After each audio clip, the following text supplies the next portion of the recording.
All right. Hey, everybody, what's going on? My name's Adam Scott. I'm the head GM and designer of RPG Club. If you don't know what we are a platform that creates communities for professional game masters and players to get together. We've run over 17,000 sessions.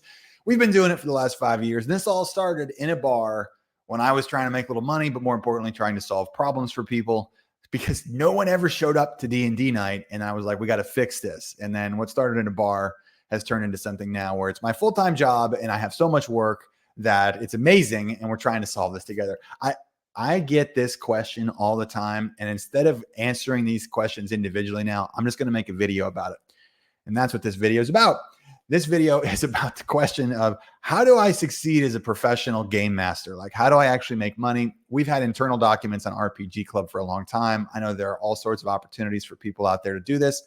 I'm just going to share with you the techniques that have made me quite a bit of money, more than I ever thought I would make as a professional game master, as well as all the GMs that work with RPG Club. So your mileage may vary. It may not apply specifically. Things might not look the exact same for you, but here is what I recommend for all of our GMs. And it's a great place for you if you've never done this before. It's a great place to start. So enough of that. Let's just get into it. I'm going to actually share a document with everybody on the screen. I'll attach it or provide a link. I'll figure out a way to put this on the video down below afterwards, and then when you can have access to it. So this is called Making Money with RPG Club. So assuming you just came on with RPG Club or whatever, you started your own website or you're putting out your email address. Congratulations, you're here. We're super excited that you're going to be a professional GM. Here's the thing to keep in mind. The first 30 to 45 days of becoming a professional GM is going to be challenging. It's going to involve you doing things that feel a lot like a business as opposed to just running awesome games. And that's the biggest problem most professional GMs, when they first start, that they have. They think, oh my gosh, I'm going to put my listing up and I'm going to get 1 million players who want to do everything I want to do.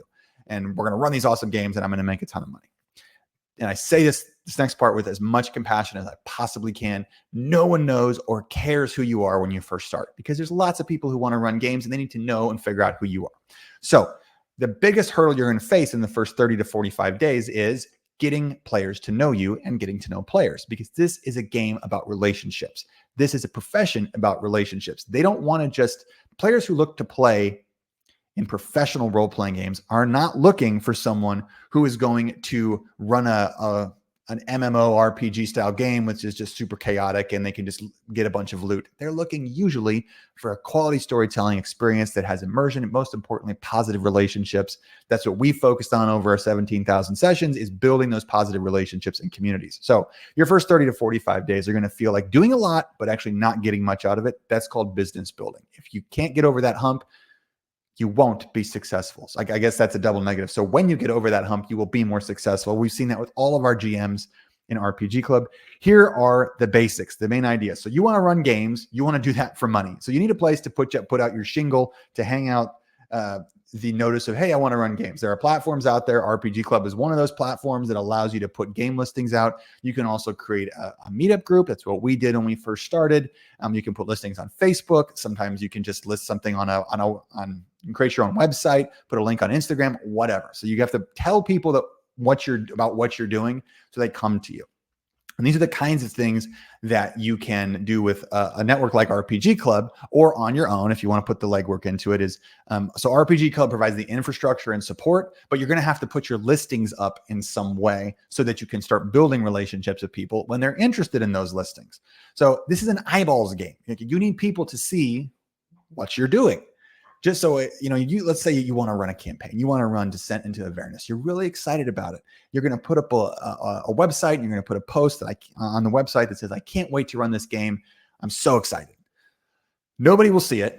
Very few people will ever know that it's there. And then you might get discouraged after 30 to 45 days and go, God, this sucks. Why am I doing this? So you need eyeballs. You need a way for people to see you.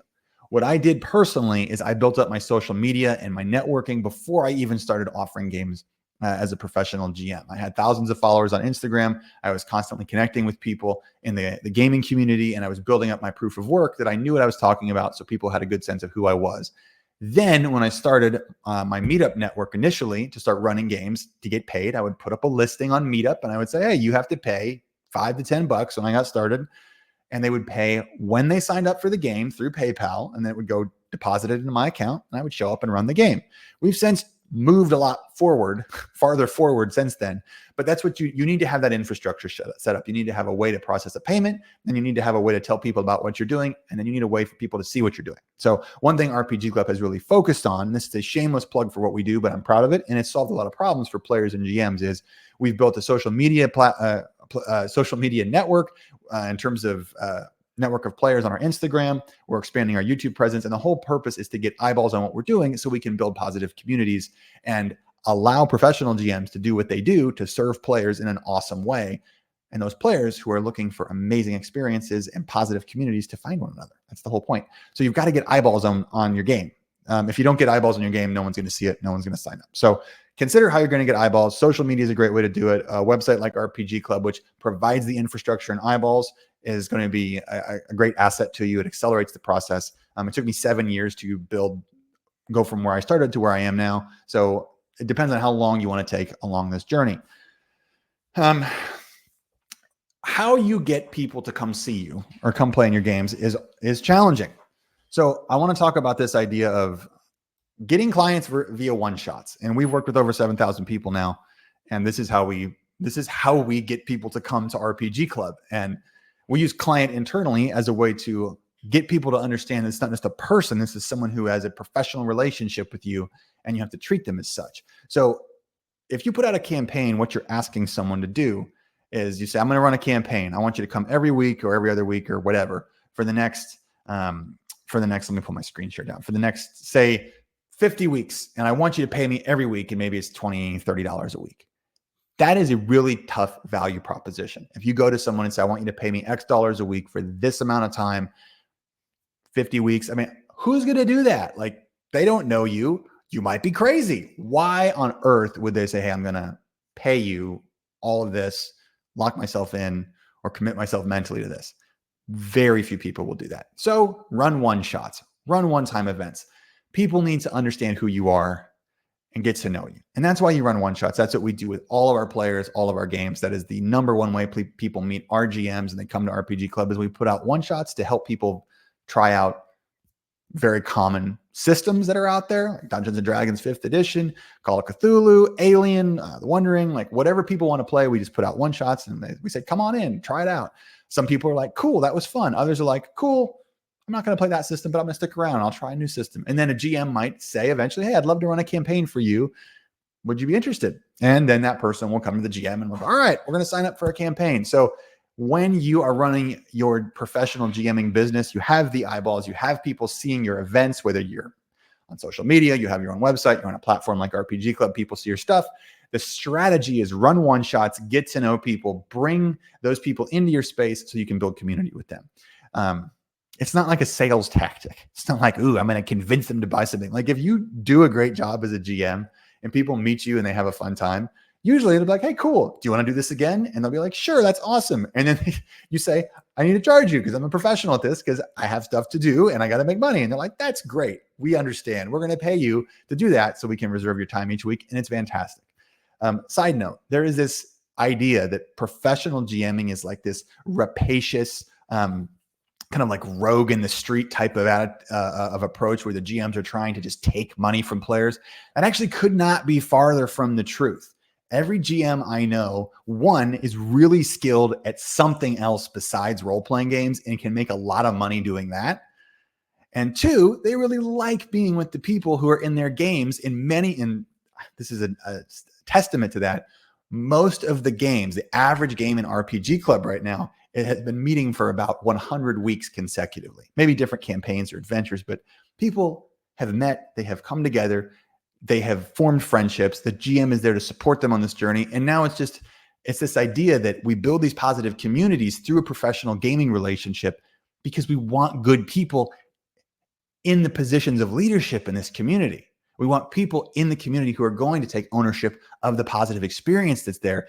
And so many players have negative experiences in the wild with role-playing games because there's no steward of the hobby to say, hey, We need to treat people respectfully. We need to make sure that there's not like total asshat behavior going on. That's what professional GMs are able to do. They're stewards of the hobby itself. They're stewards of the community. And when they're compensated, players show up because they're bought in, and then the GMs are super reliable and professional. And people that are not professional who are getting paid, they get drummed out of the hobby real fast because no one's going to keep paying a GM if they suck at the process of being a GM. So it is a market, and it's the market determines quality. So you got to be good at what you do. Okay. Let me share some more ideas. Let me know what questions you have below. Drop them in the comments below, because I'd love to answer all my own social media as I have time. So we just talked about running one shots to build relationships, and then list the campaign to follow up. And then continue to run one shots. If you want to meet more clients, keep running games every month. I personally list 10 to 15 one shots or one session experiences every single month in my network. I'm always trying to meet new people. Like, you can't stop doing that. You can't be like, yeah, I met 5 people. We run a game, and then what's happening? Why is no one else there? You have to continue to meet new people as a GM. Let's talk about the way that the technology in your life can improve different ideas. So it's important to have typically a video screen. I could think of words that would be helpful. Video, like Zoom, video conferencing, and then a virtual tabletop, because those platforms tend to be what customers and players expect. But it depends on what kind of game you want to run. If you just want to do something online that is virtual, where you're doing theater of the mind, you don't need a virtual tabletop. By the way, everything we're talking about is for online play, because in-person play is a whole other ball game. It also involves liability, and when you're putting people together, it can be complicated in terms of the legal liability. So always use your good judgment and make sure that you're aware of any laws. You're not breaking any laws when you're doing this. So let's talk about what to run. This is what we've seen in our games. This is just a small sample. So D&D 5th edition is very popular. And at the time I wrote this document, it was about 80% of all of our listings, but that's not always the case. The listings fluctuate in RPG Club based upon what players are interested in. Like, we have a community Discord where we take requests from players, and mainly the GMs just try to help people figure stuff out. Anybody can be in the Discord. It's not like you have to pay to be in it. It's truly like a community Discord. People are there to help you.